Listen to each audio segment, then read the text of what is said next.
Bom dia, nação alvinegra, nação de bem. Vocês se lembram daquele famoso áudio do Clebão, torcedor?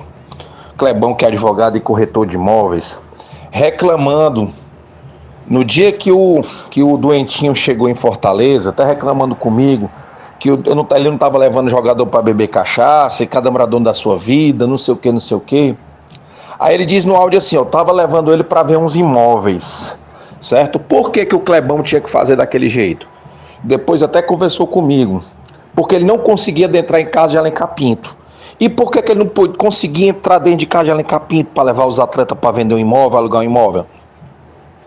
Porque o esquema era todo entre Oliva, entre Robson de Castro, entre Diego Leitão. E como é que funcionava esse esquema, Elpidio? Como é que você justifica? Vamos lá, primeiramente, de quem que o Richard alugava o imóvel? Durante 4 anos, 3 anos que o Richard jogou no Ceará, de quem que ele alugava o imóvel, o apartamento que ele morava, superfaturado, o aluguel inclusive, do Oliva. Como é que era descontado esse aluguel, Elpidio? Esse aluguel era descontado no próprio salário do Richard. Procure saber o apartamento que o Richard morava e quem que alugava.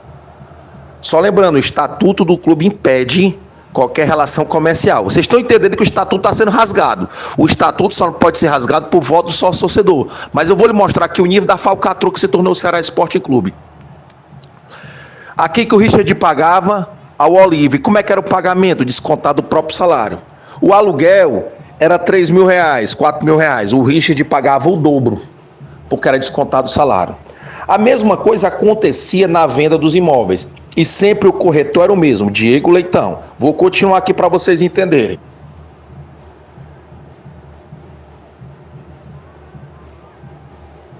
Um atleta como Clebão, eles vendiam a casa lá em Alphaville. A casa era quanto? 2 milhões, ele vendia por 4 milhões. Como é que o Clebão pagava? Com salários. Mas meu salário não dá para pagar esse imóvel. Como é que a gente paga esse imóvel? Estou dando um exemplo aqui para vocês entenderem o nível da falcatrua.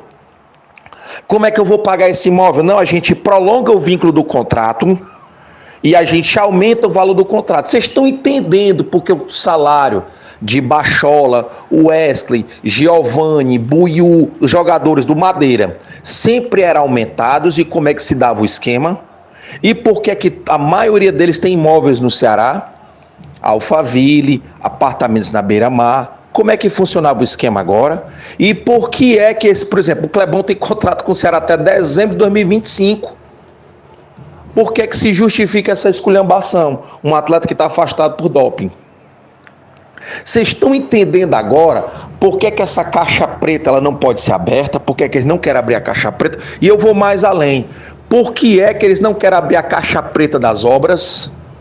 Porque as obras são falcatrua em cima de falcatrua. Quem é a empresa que faz as obras? Ninguém pode saber.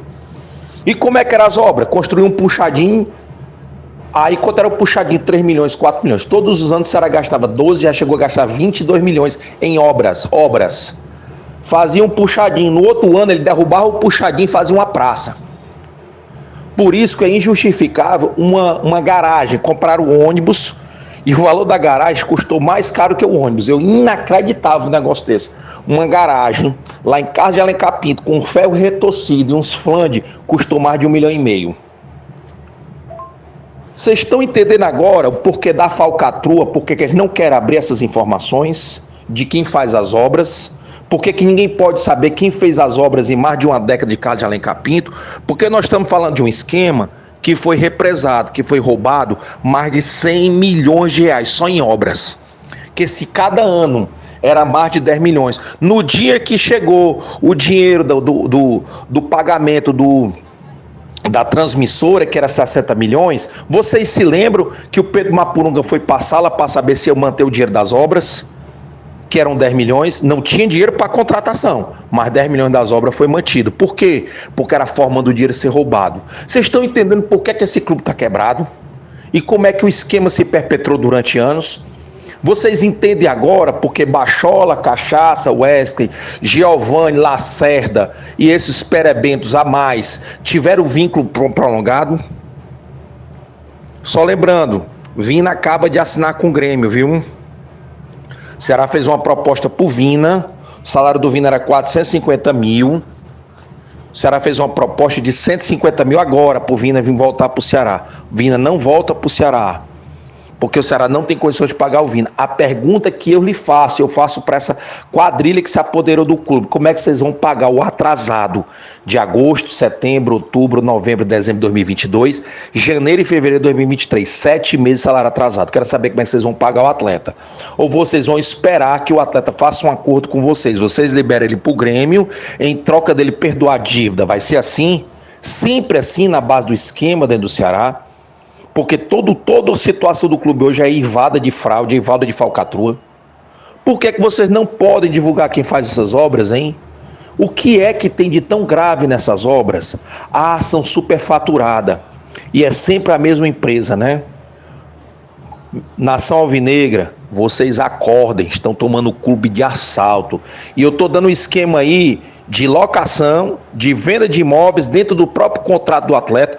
Comece aí pelo contrato do Richard, de goleiro, de quem ele locava o imóvel, se não era do Oliva. Vamos começar assim a brincadeira?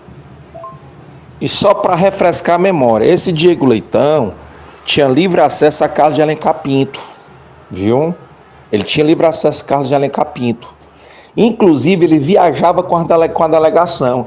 E é muito amigo, ele está afastado do Ceará, porque ele é amigo de carne nenhuma, é do Madeira, viu? Então vocês estão entendendo agora como é que é o esquema. O Madeira mandava os perebento, e para continuar o esquema dentro do Ceará, tinha da locação à venda do imóvel. Analisem bem. Pegue as fotos aí, se eu estiver mentindo, pegue as fotos aí, vocês vão ver o Diego Leitão, que não tem nada a ver com Evandro, apesar de ter o sobrenome do Evandro, mas não tem nada a ver com Evandro Leitão. Mas o Diego Leitão viajava com a delegação. E aí vocês vão entender outro esquema pesadíssimo dentro do Ceará. Por que que a CBF dava passagem e hospedagem para o Ceará e o Ceará ainda gastava por ano mais de 3 milhões com passagem e hospedagem?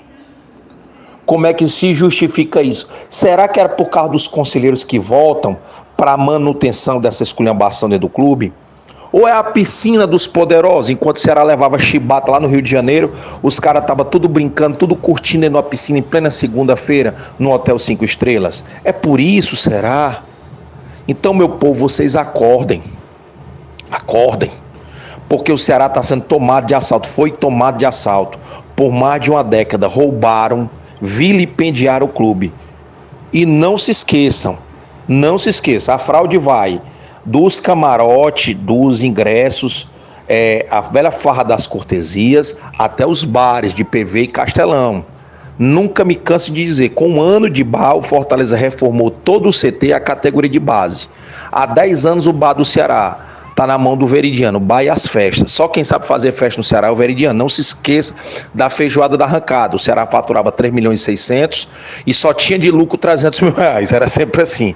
A banda, que era 40 mil, só tocava pro Ceará por meio milhão, 500 mil reais. Era assim a roubalheira. E aí tá aí o clube agora papocado de dívida e todo tipo de esculhambação aí dentro.